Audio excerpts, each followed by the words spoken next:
Welcome, all Coffee with Kehoe viewers, to our first Coffee with Kehoe of 2026. And cheers for a new year. Here we go. Here we go.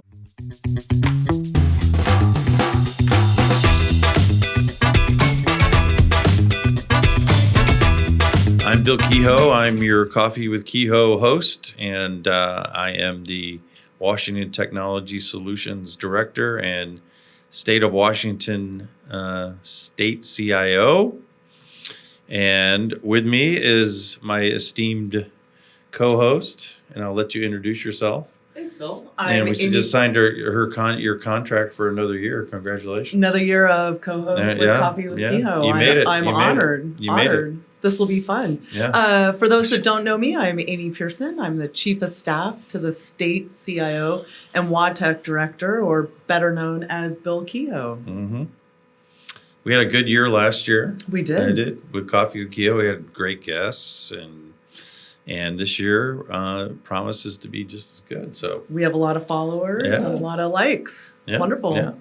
So we really do this to talk about strategic technology, all aspects of strategic technology, and hopefully our viewers with industry and other governments, local governments, other state governments can sympathize with us at times and also learn from our sessions. I mean, I just met somebody yesterday that said, "Hey, I saw you on YouTube." And it's like, wow, okay, cool. I'm amazed at how many people I come across that I've never met, but know us through Coffee with Kehoe. So it's a great way to connect with people and share ideas.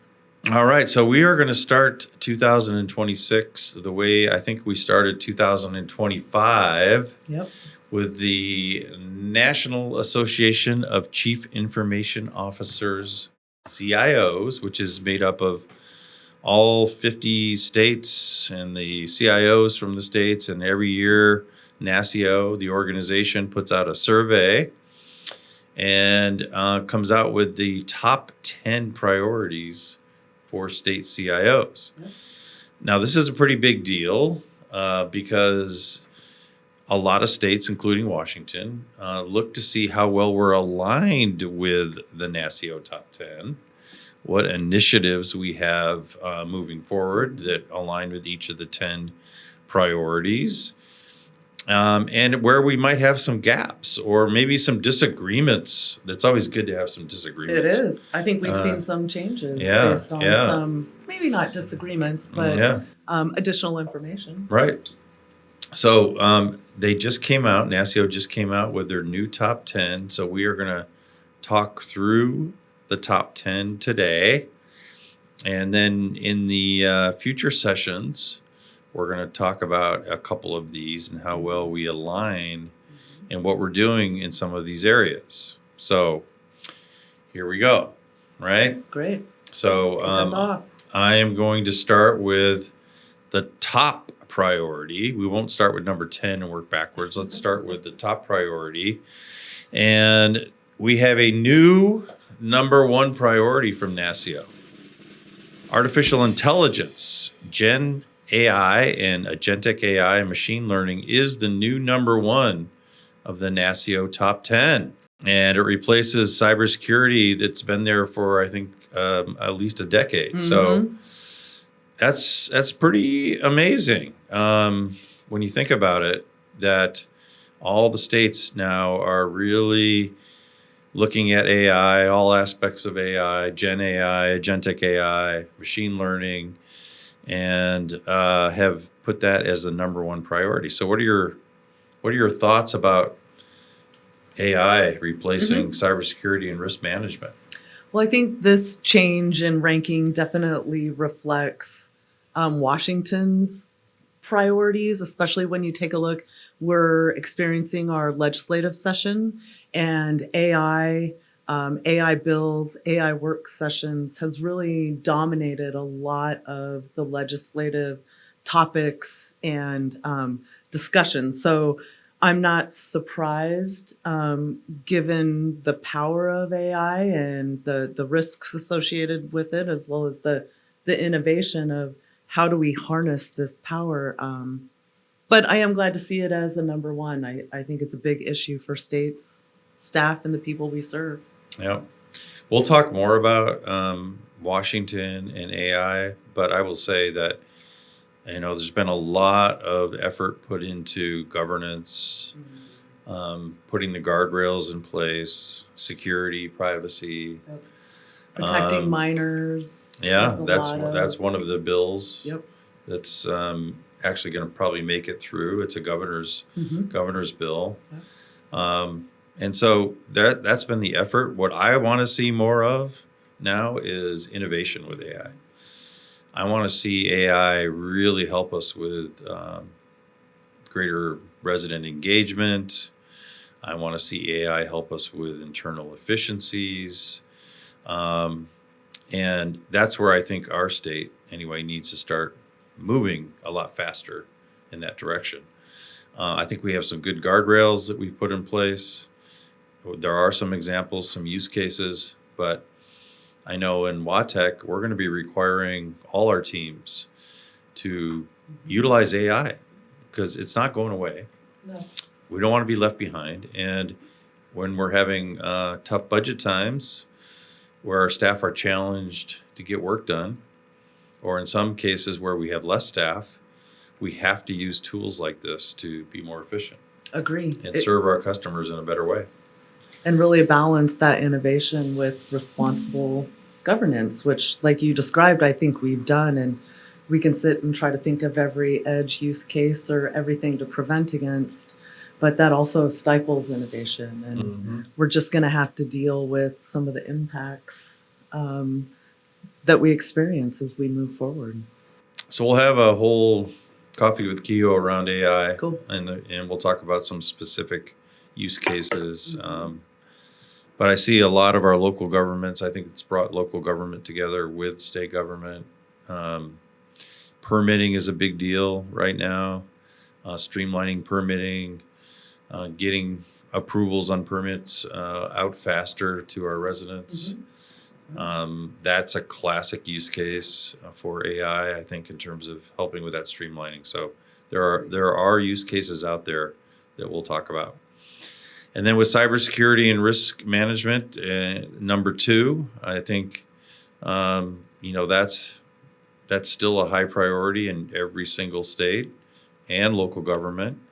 And we're constantly being challenged with how to protect the state, how to protect our infrastructure, how to protect the state's data.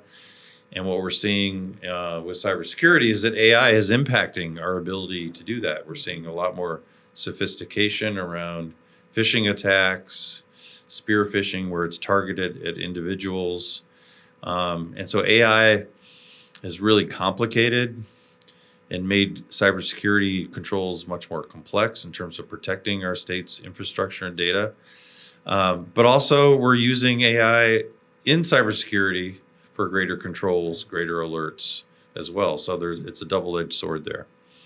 All right, what's our third? Number 3 is budget, cost control, and fiscal management. So Washington is not alone.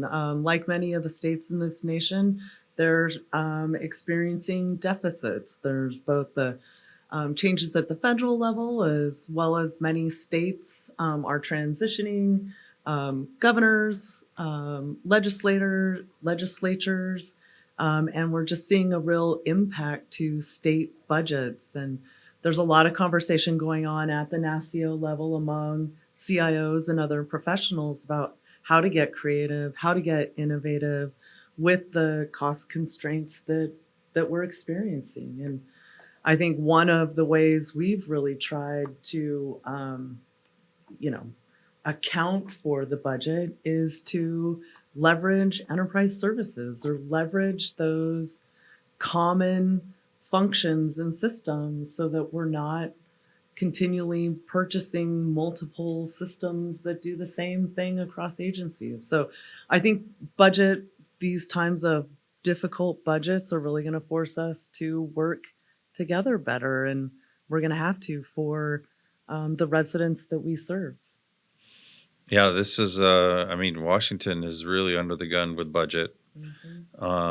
$16 billion that we closed starting the biennium. Yeah. Lots of really tough budget cuts. And then, the federal side also experiencing some cuts there. And then going into this supplemental budget, another, I think, $2.3 billion that the governor, had to account for. So we're continuing to struggle in this area, but I think it's also, as you said, made us look at everything. I mean, our agency, Everything. we are looking at all our contracts. We're looking at our staffing. We're looking at how all our processes, internal, trying to be more streamlined. So that's a good thing. I mean, in tough times, you have to do that. And I think it's forcing that in our agency and in other agencies. And then also how can we use AI and some other technologies to make us more efficient, to reduce costs as well. There's a real partnership here with industry as well. We need industry to understand our budget situation and understand they're part of that and come to the table with some cost control as well. So there's the partnership with industry is really important in this one as well. Agree. The deficit's too large to have just state agencies balance it at this point. So, yep. All right. Well, our favorite yes. priority. I'll let you introduce this one since we both, I think, advocated last year that legacy modernization was not the right priority. Right. Now look what we have. We have number 4. I don't know if we can take credit for this, but we might want to have to. We might want to have to. We gave NASCIO a pretty bad time about legacy modernization. But we did see a change with number 4, and it is modernization and this idea that we are modernizing both business processes as well as the technology that supports the business and the residents that we serve. And so it's no longer the big legacy system replacements. We are rethinking how we deliver those services and the technology we're using to deliver those services as well. So happy to see that modernization has made it to number 4. Yeah, it's not just about legacy systems. It's not just about replacing legacy systems. It's about the customer experience. It's about data. It's about business processes. It's about cloud architecture. Integration is a big part of this. And that's the ecosystem of modernization. And that's how it should be. If we're talking about modernization, we're talking about strategic partnership with our agency business folks, which always has to be there. We're talking about how to prioritize investments. Yep. We're talking about our customer first approach, our resident first approach to. So this is something that we're very focused on. In fact, we want to put a modernization plan together for our state And a roadmap that we can give to, the legislature and our stakeholders. So this is great. I'd like to see it a little higher because I think modernization really encompasses cyber, encompasses artificial intelligence. All of it. Yeah. And our next one, number 5. What's number 5? Digital government and digital services. What do you think about this one? What in your mind? Well, no, this is what we're doing in the state, right? What we were calling our resident portal, which is really wa.gov, which we've stood up now. We had a coffee with Kehoe last year on that. And our identity and access management system, which is actually number 7, but we'll get there. And replacing a Secure Access Washington, which has been around for 20 years. So really an emphasis on providing our residents with a great digital experience that they get in their personal lives with Uber, Amazon, and everything else, right? And we want them to come to the government and have that same experience, so it doesn't look disparate and fractured. And we want them to experience a frictionless experience with government, where the friction's on the back end, just like in their personal lives with their digital experience. So this is good, but it's also a big part of modernization. Agreed. Right? It's that front end, if you will, resident-facing experience that we're focusing on with modernization. Which our residents are telling us they want. Mm-hmm. This is not a government initiative. Yeah. This is a reflection of what our residents want from their government. Yep. So that's it for episode 1 of the NASCIO Top 10 with Coffee with Kehoe. We went through the top 5: artificial intelligence, cyber and risk, budget and cost control, modernization, and digital government and digital services. We will go through 6 through 10 at our next episode, but there's a lot to talk about. So that's Coffee with Kehoe for January of 2026.